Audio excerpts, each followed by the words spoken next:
एउटा सानो लाइन छ है मायामा ढोका खानेहरूको लागि। खै मान्छेहरू किन बुझ्दैनन्? जो मान्छेले साँचो माया गर्छ त्यो मान्छेले कहिल्यै बुझ्दैन।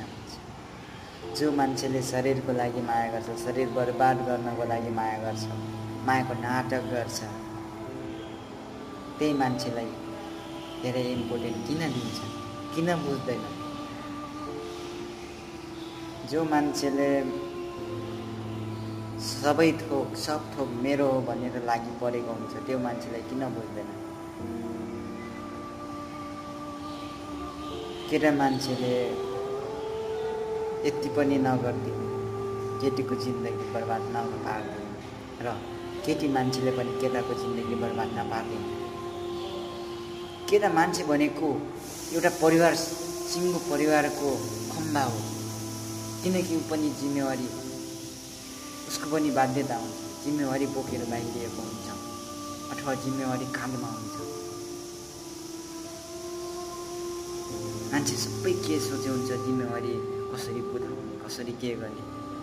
आफ्नो परिवारको लागि जे पनि गर्नु तयार छ, जे पनि गर्न सक्छ, तर त्यही मान्छेले तिमीले साँचो माया गर्दाखेरि किन नबुझ्ने? किन उसको मायालाई मजाक उडाउने?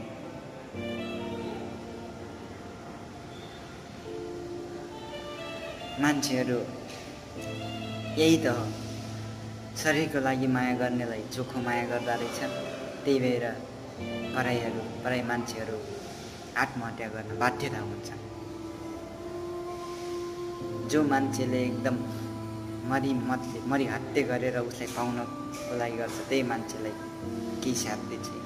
उसलाई के थाहा कतै अन्तै पैसाको पछि नलागौँ, धन सम्पत्ति त मिलेर कमाइहालिन्छ।